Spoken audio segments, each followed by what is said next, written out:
The ballroom was packed, press, cameras, photographers shoulder to shoulder trying to get the shot. Microphones clustered on the long table at the front of the room, like a forest of metal and foam. Bright lights from the television crews making everything feel hotter than it should. The air thick with anticipation, and the particular kind of tension that comes when two men, who are about to fight each other, are forced to sit next to each other and pretend to be civil. This was January 2002. New York City, the Hudson Theater. The press conference to announce the fight everyone had been waiting years to see. Mike Tyson versus Lennox Lewis. The two best heavyweight fighters of their generation, finally, after years of negotiations and delays and politics, sitting at the same table. Tyson on one side, Lewis on the other, promoters between them. Security stationed at strategic points around the room. Everyone who had ever covered boxing knew that putting these two men in the same space was dangerous. But the fight was too big. The money was too big. And the press conference had to happen. Tyson sat at the table with his hands folded in front of him. He was wearing a dark suit. No tie. His face was blank. That familiar expression, the one that gave nothing away. He had been quiet since arriving. Hadn't engaged with the press. Hadn't looked at Lewis. Just sat there while the promoters talked, and the moderator tried to control the room, and the reporters shouted questions over each other. Lennox Lewis sat 3 seats away. Tall, confident. The current undisputed heavyweight champion. He had everything Tyson used to have. The belts, the respect, the aura of invincibility. And he carried it differently than Tyson ever had. Lewis was calm, professional. He answered questions with patience, smiled when appropriate, played the role of champion the way champions were supposed to play it.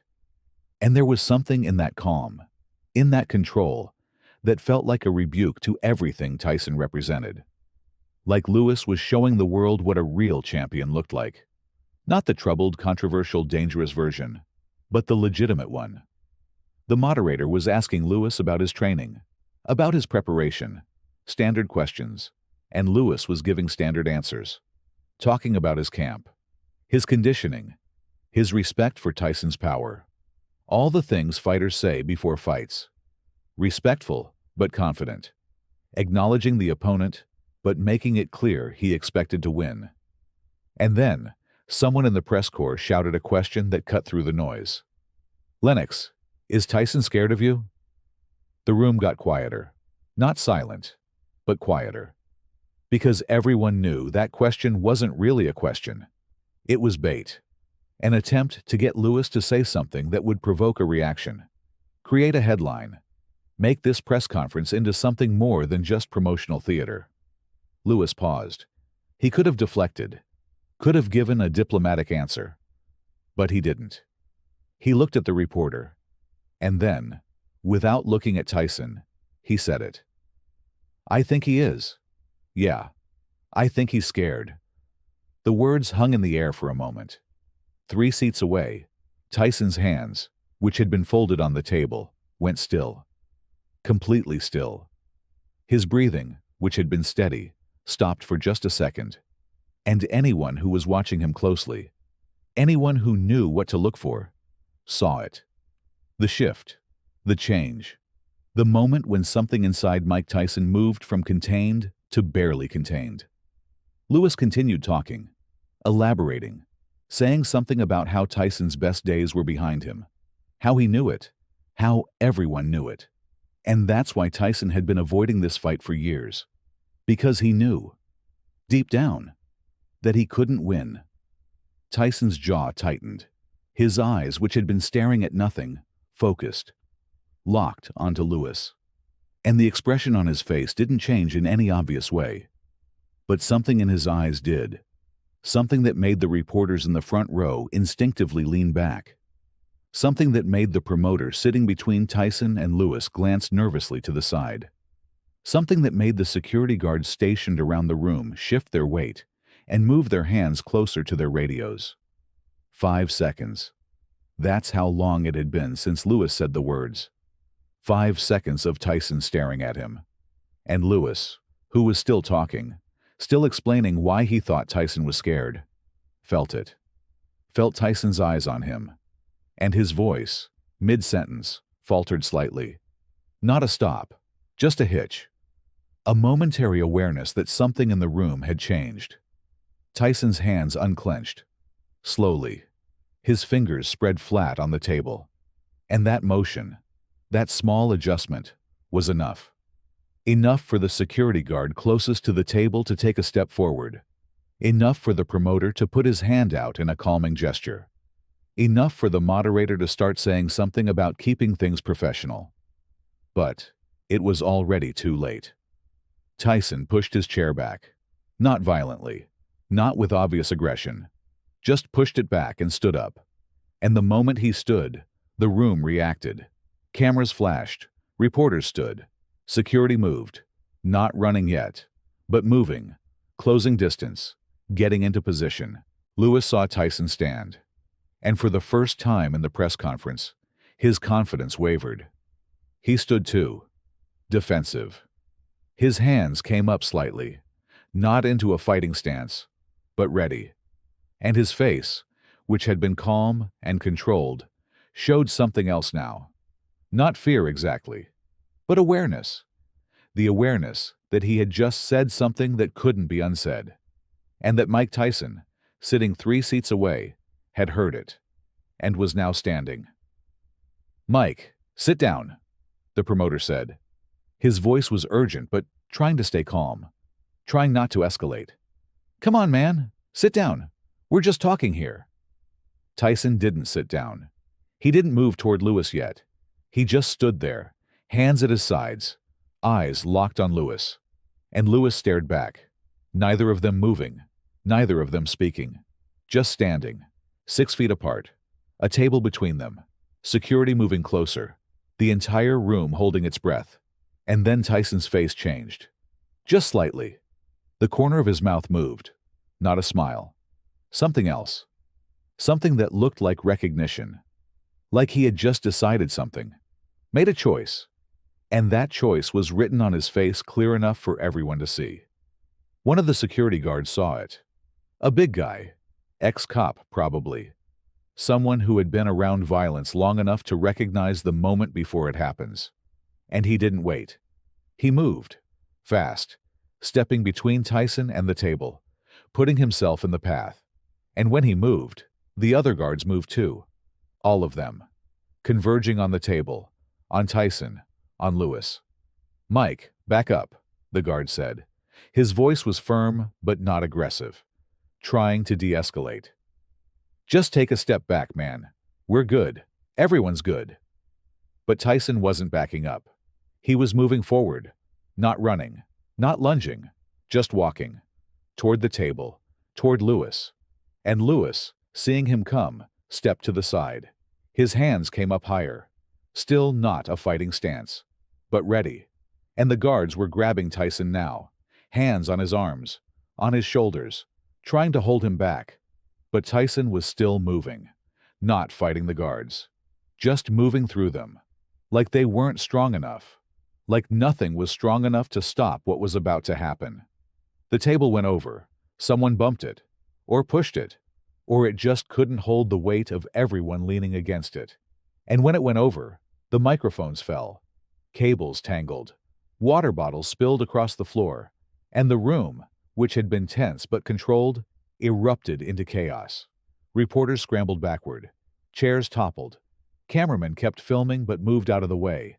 And in the center of it all, Tyson broke through the guards. Just pushed past them. Shoved them aside. And he went for Lewis. Lewis tried to move, but there were too many people. Too much confusion. And Tyson got to him. Grabbed him. They went down in a tangle of limbs and suits, and security guards trying to separate them. Punches were thrown. Not clean. Not organized. Just wild swings in close quarters. Tyson got on top of Lewis. Threw punches at his head. Lewis covered up. Tried to push him off. The guards were pulling at Tyson. Multiple guards now. 4, 5, 6. Grabbing his arms. His legs. His torso. Trying to drag him off. It took almost a minute. A full minute of chaos. Of Tyson throwing punches and the guards pulling, and Lewis trying to defend himself, and the entire room in pandemonium. And then, finally, they got Tyson separated, pulled him back, held him against the wall. And even then, even with 6 guards holding him, Tyson was still trying to move forward, still trying to get at Lewis. His face was different now. Not blank, not controlled. Red, sweating, breathing hard, eyes wild. This wasn't the calculated, patient Mike Tyson who sat quietly in the corner. This was something else. Something that had been beneath the surface the entire time. Just waiting for the right trigger. Lewis was on his feet. His suit was torn. His face was scratched. Blood on his leg where Tyson had bitten him during the scuffle.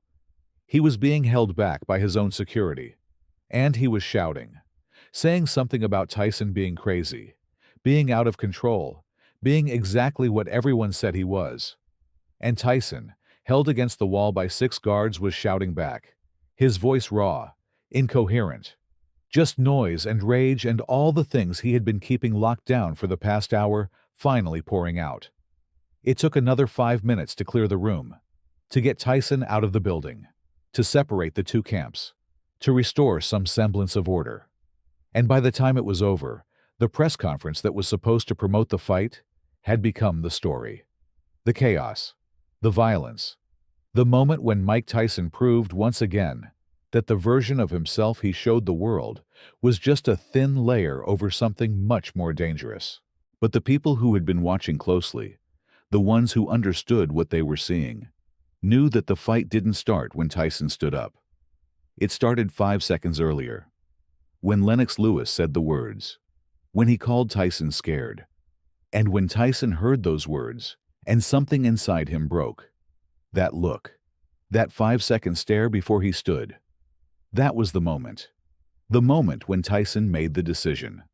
When he went from sitting quietly to knowing, with absolute certainty, that he was going to hurt Lennox Lewis. Not in the ring. Not in 3 months when the fight was scheduled.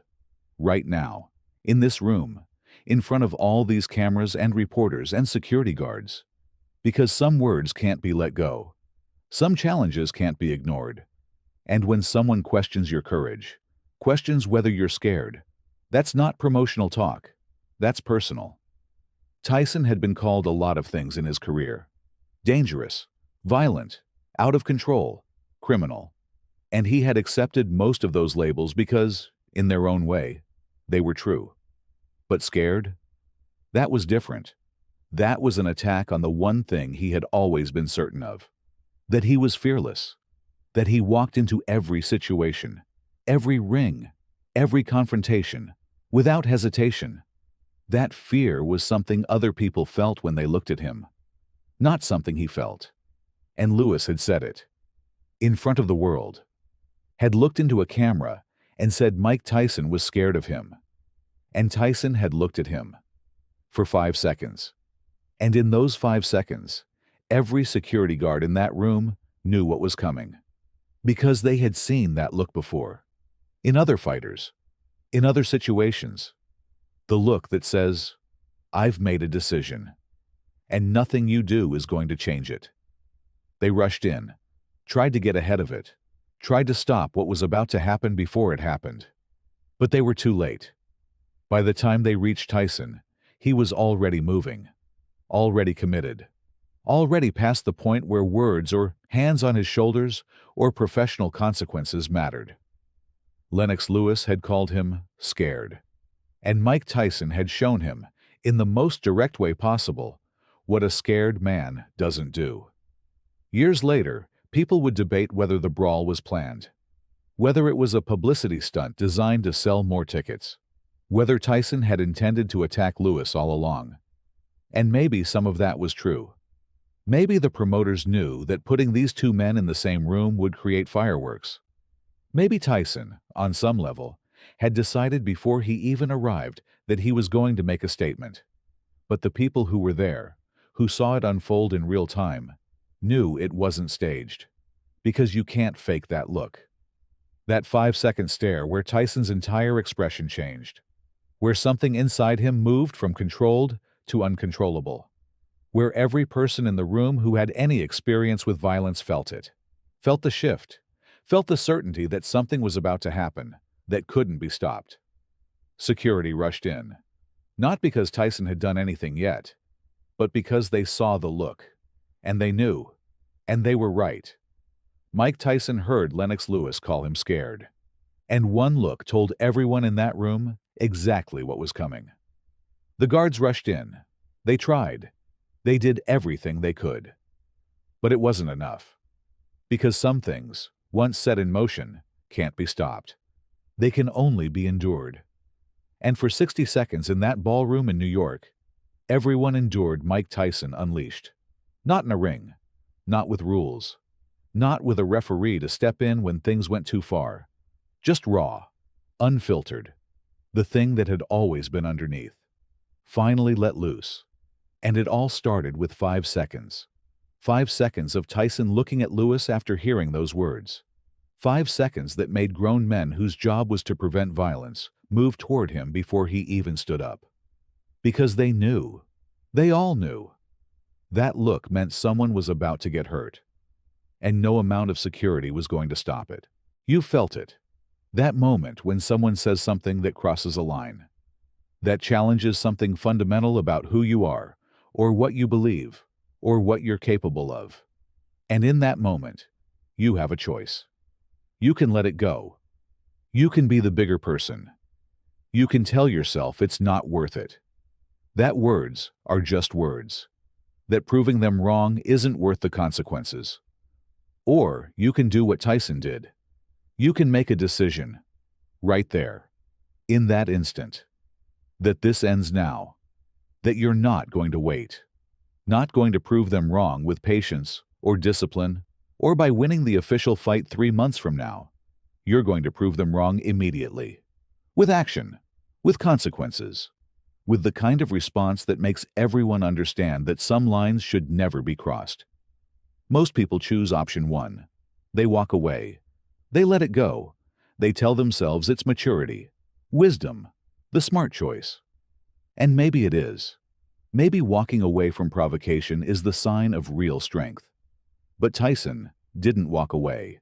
And in that room, surrounded by cameras and security, and the entire boxing world watching, he made the choice that felt true to who he was.